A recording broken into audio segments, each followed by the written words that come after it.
Actually, marami nagtatanong sa akin kung kailan ba connected yung STRAND nila ng SHS sa kukunin nilang course sa college. So, just believe in yourself. If you really want this course, go take it, okay? Your minor subjects from your first degree can be credited, which is less ulit sa gastos. Hey guys! Welcome back to my channel. So if you're new to my channel, I'm Edraline and I do interior design related vlogs. And for this video, I'll be answering questions from the comment section. I hope you guys are doing well. Question number 1. Hi! Saan po mas prefer mo na education sa interior? Binild or PSID? Of course, I would choose PSID because that's where I studied. And the things that I considered when I was choosing school for college is it convenient? Is it near my house? Yes, it's near my house and I use my bike whenever I go to school. Are there dorms nearby? I chose PSID because that's the only course that they are offering, and I wanted to have a small community which PSID has. Nung nag-inquire pa lang ako, gusto ko na yung vibe ng school. When choosing your school, mas okay na bisitahin mo lahat ng school na options mo. Then, be patient in choosing what school.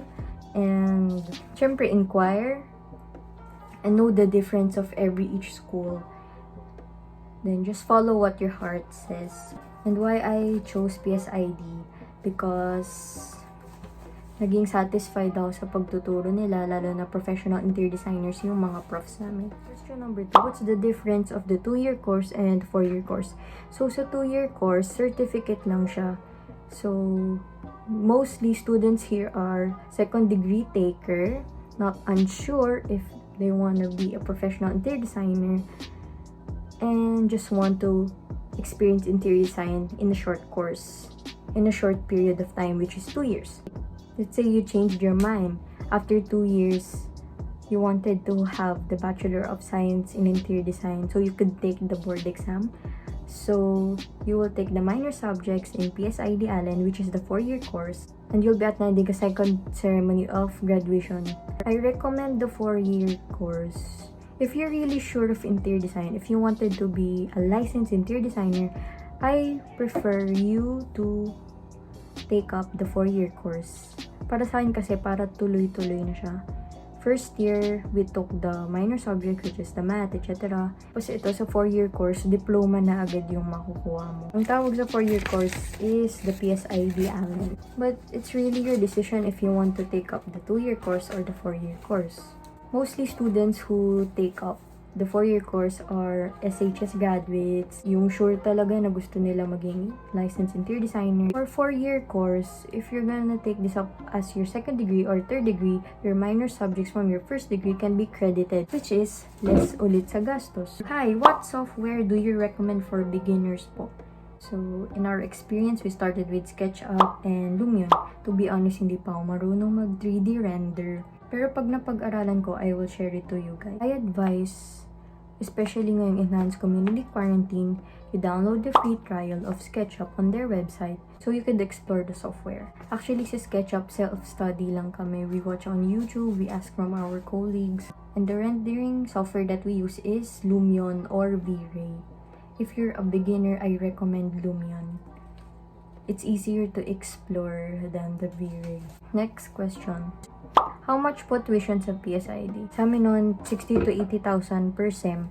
Tapos tri-sem kami. Hindi ko sure kung ganun pa rin yung presyo ng tuition every sem. So, I would suggest if you inquire sa school mismo after this enhanced community quarantine. But if you won't take the full loaded subjects, syempre mas mababa sa 60 to 80,000. It depends on the unit you will be taking. If you may inquire on their FB page, I will just put it in here. Ate, I'm not really good in drawing, painting, sketching, and such. Makakaya ko po kaya mag-interior design? Any tips? Of course, nothing is impossible if you believe in yourself. My tip for this enhanced community quarantine is you watch on YouTube, educate yourself for the meantime, use the materials that you have at home, and don't worry because basic drawing will be taught on the first year of the interior design course. To be honest, hindi talaga ako marunong mag-drawing ng human figure na realistic, but I still pursued this career because I believed in myself, and alam naman natin na lahat ay natututunan. So, just believe in yourself. If you really want this course, go take it, okay? Next. TVL Home Economics po ang kinuha ko. Pwede pa rin po ba ang kumuha ng interior design course? Actually, maraming nagtatanong sa akin kung kailan ba connected yung STRAND nila ng SHS sa kukunin nilang course sa college. Actually, I'm not that sure, but in PSID, I don't think it's necessary na connected. But for those na sure na iti-take up ang interior design, I suggest that you take the strand of HUMS or Arts and Design. Ate, kailangan po ba ng portfolio para makapag-enroll ka in the interior design? Some schools requires, but PSID doesn't require. Question: ano po mga trabaho makukuha ng interior design? I will just put the photo here.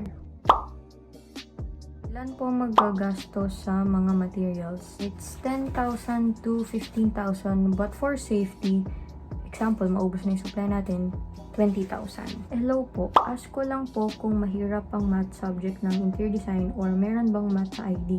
Saan pong branch ng PSID pinapasukan nyo? Hello, meron siyang math pero hindi siya mahirap. Isang branch lang yung PSID, which is in Bayani Road, Taguig City. Before, it was in Pasong Tamo.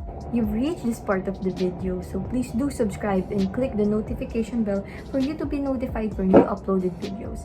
And you may share this to your friends who wants to take up interior design course. What school po? PSID or the Philippine School of Interior Design. Ate, paano pag di ka po pumasa sa licensure board exam? Pwede pa po umulit sa exam? Yes. May entrance exam po ba sa PSID? Yes. Tsaka mahirap po ba? No. Kailan po ang simula ng first day? Kami noon, month of May, yung start ng class namin. But di lang ako sure ngayon dahil sa COVID, na-adjust na yung school year. May check their Facebook page for further announcements.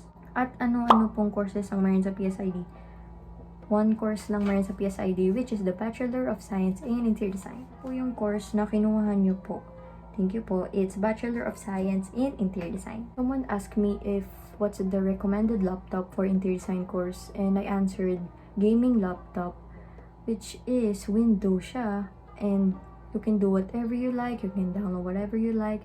Kung mag-i-invest ka, dun ka dapat sa sigurado. At yung pang matagalan na magagamit. I've been anxious to take architecture and fine arts, so I chose interior design for college. Is it good if I can't draw well but I have creative ideas for this course? Of course! Just believe in yourself. I hope you guys learned something from this video and share this to your friends who would like to take up interior design course. I hope you guys are doing well and stay home.